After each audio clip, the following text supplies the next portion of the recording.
Howdy there, folks. A couple days ago, I saw Prometheus, and I was incredibly pumped to see Prometheus. I'd say, besides Batman Rises, this Prometheus was my second most anticipated summer blockbuster. I love the Alien films. Aliens is one of my favorite films of all time. I think that's James Cameron's best film. Again, I love the world of Alien. Even the much lesser, like, first Alien versus Predator, I still can watch that, but I also love the Predator films as well. Because, you know, they're a part of my youth, basically. They were, like, the definition of badass when I was, what, 12? That's most likely why I liked them so much. But, like, even Alien Revolution, that's what it's called. Resurrection, sorry. Which I think is slightly less than Alien Cubed. Again, I still enjoy watching it. I just like that world. I like the feel, which was created by Ridley Scott in the first Alien, with a certain kudos and credit to H.R. Giger, the designer of the Alien. I've always looked at the Alien world as the H.R. Giger world, and I love his design work. I think he's a brilliant graphic artist. I went this far when I was a kid. I had a book of H.R. Giger's work. It was all incredibly freaky, and I was, you know, mildly obsessed with it. So there's just something about that whole Alien universe that I was so excited to go back to. So I had very, very high expectations. But, and I think maybe luckily, my expectations were dashed. I had a friend whose opinion I have come to trust and rely on tell me that it was bad. In fact, using my scale, they gave it a 6. So I was like, what? You know, I couldn't believe it. So that got my expectations, you know, dashed. And I think I'm very grateful for that. Because I wasn't, you know, expecting something, you know, fantastical. Because, again, I trust this person's taste. And then I had another friend tell me that it was very weird. And that it was sexier than it should have been. So, again, I heard from two trusted opinions that it wasn't the greatest thing on the planet. And I was kind of hoping that it would be the greatest thing on the planet. Because I was definitely ready to go back to the world of Alien. And especially when it's handled by Ridley Scott, who is, again, credited with starting it. Ridley Scott, for me, is nothing too special. I mean, you know, appreciate the fact that he is Ridley Scott. But I've never been blown away by his films. I think that Gladiator won Best Picture, and I know I'm in the minority when I say this, because a lot of my friends really, really like that movie. But I think Gladiator is the worst movie to win Best Picture in recent memory. Like, I couldn't believe that it was nominated for Best Picture, let alone winning Best Picture. You know, I just, to this day, I don't get it. You know, whatever. Ridley Scott basically boils down to Alien for me. Because he did Alien, you know, that's fine. You know, he gets a pass from me. Even Blade Runner, which Alien along with Blade Runner, both of his films, kind of uncredited, you know, definer, when really credited, now that I think about it, credited definers of modern day science fiction film. So he did do something to the genre. But then he got away from the genre, and now he's coming back. So that's, again, a very exciting thing. I think I've kind of got my review down for this film. Because, again, whenever this film comes on TV, I'll watch it. You know, I own Alien and I own Aliens on DVD. I don't own any other ones, but when they're on TV, I'll watch them, or watch some of them. The same with Prometheus.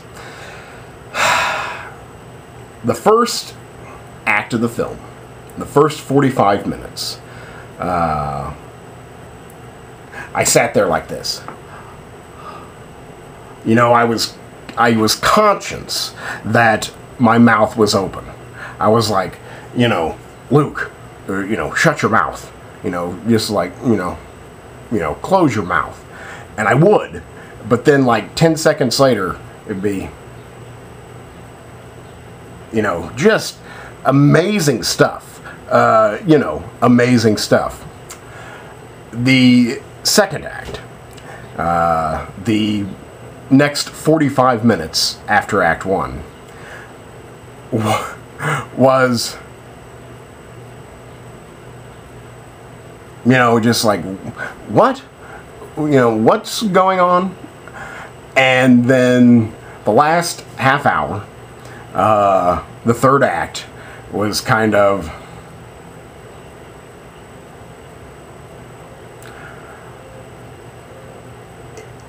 I thought it was a cop-out. I don't like saying that, but I felt ever so slightly cheated. Even though it's a very open-ended statement, the questions that the film raises are unanswerable questions, in essence. So the very fact that everything is kind of open-ended is okay. That may be a part of the art, but I really feel that this is kind of a setup for someone else, or maybe Ridley Scott himself, to do a sequel, which I think is kind of disappointing. I thought that it should be standalone, you know. If he has plans in his head, that's fine. I will eat these words in a number of years.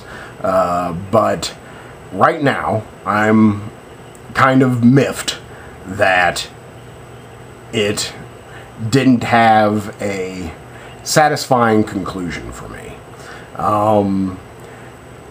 Lots of cool stuff happened, but it, again, it just didn't satisfy me.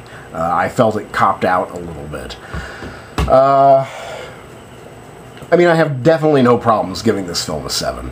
I really don't have any problems giving the film an 8. Just because it was filmed and shot in 3D. I saw it in 3D. I saw it on, you know, the biggest screen in Burbank. $16 ticket. Enormous screen. Not an IMAX, but close to it. And again, this super sound, whatever. The technical aspects of the movie-going experience were, you know, kind of mind-blowing. Again, for the first 45 minutes of the film, I just sat there with my mouth open. That says something. All of the designs, the costume design, the set design, all being influenced by H.R. Giger, look amazing. You know, they look amazing. And futuristic. You know, but not too futuristic. If it has anything to do with design or what is hitting your eyeball, it's a 10. It's an A+. It's the fact that the story kind of falls into the traps of the same movies that You know, the science fiction channel, the sci-fi channel has every Saturday. You know, they still fall into those same, you know, plot devices, and I thought that, well, I just thought it should be more mature, that that it didn't fall into those cliched traps, like, don't touch that. You know, these are supposedly brilliant people, the best in their field, and they somehow get a little turned around and lost. And as well as being brilliant minds, they also have the technology. That's what kind of made me mad, is that these guys were mapping the place, and they had maps, and they had access to maps, and they get lost. And I'm like, how do you get lost when you follow this perfectly digitized map that, like, appears in front of your face? I just, you know, I was irritated. You know, I was irritated by these, what I would call simple oversights. Yeah, I don't buy for a second, for 1/2 of a second, that you can see that a scientist who has traveled, spent 2 years in hypersleep, whatever, has traveled untold light years, sees an alien life form of any size, shape, or whatever, and goes to touch it and wants to talk to it. You know, not for 1 second do I buy that. You know, nobody would do that. You don't do that. You know something bad is going to happen, but they're like, oh, here's a snake that appears to live in oil, and now I think the character's like, oh, it's just trying to say hi, or just wants to see us, and he starts getting closer to it, and it ain't gonna happen. They may photograph it, and they may, you know, with their futuristic cameras and scanners and everything, take excellent, you know, documentation of it, but as soon as you get a fair reading on this creature, no matter the size or shape, you're gonna get the hell out of there. And they just don't. And of course, terrible things happen to them. In fact, it was that scene, if you've seen Prometheus, it's that scene where they do just that just kind of turned it around for me a little bit. Just because I didn't buy it at all. But what happens immediately after is really cool and disgusting and awesome. Again, when it deals with the special effects, when it deals with the violence, with the gore, with you know, the alien attacks, it's all really cool. Sometimes the attacks don't make much sense. Again, in essence, we are dealing with this black substance. This black substance does something, and it makes creatures evolve from seemingly nothing. It affects everything in a different way. You know, I don't know. I don't know what it is.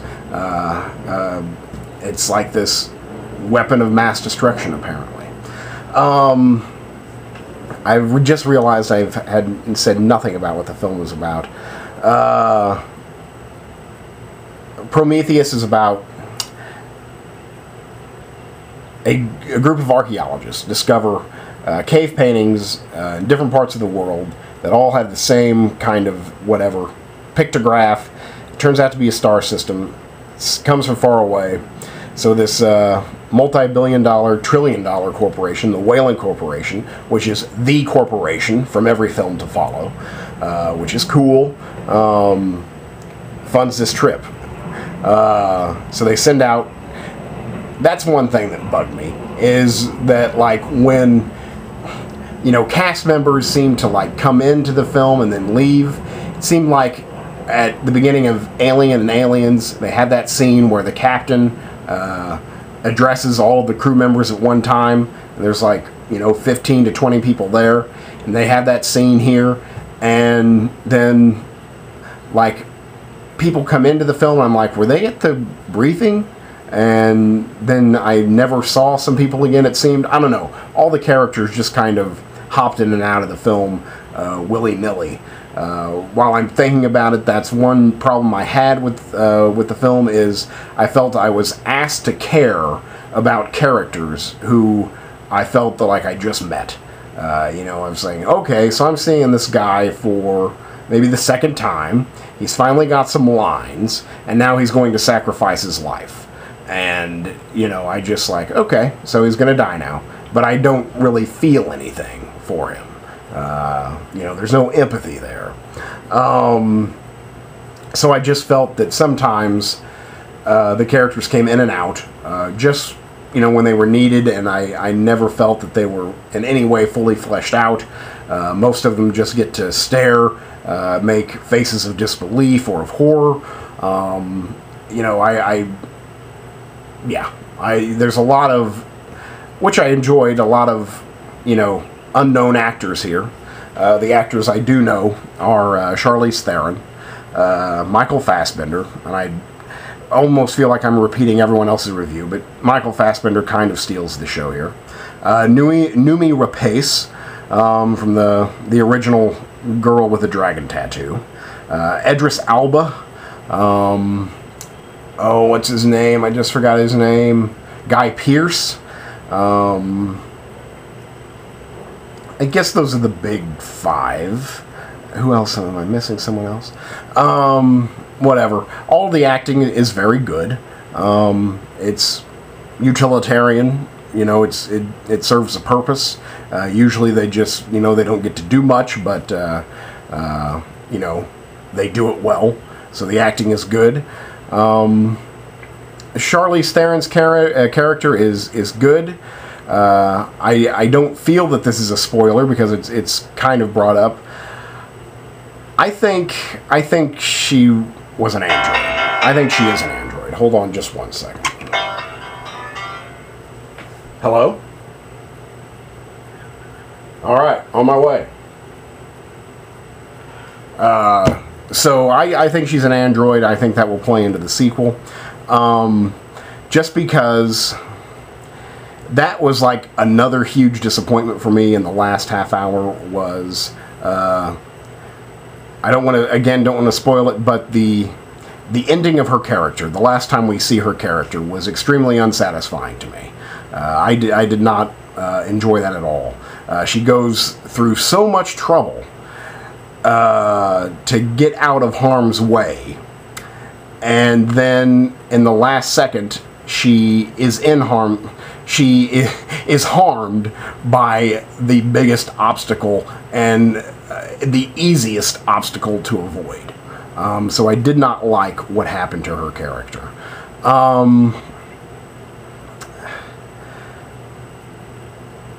I don't really know what else to say. I think I've said most. I thought all the acting was really good. Again, anything that hits your eyeballs, you know, is a 10, is an A+. It's just if you want to think about it too much, if you want to, you know, get something out of the story, it's just not there. Again, if there's a sequel that fills in the blanks, that really solidifies it, then I will eat my words, and they will be a pair of films that should be experienced together. But I had just wished that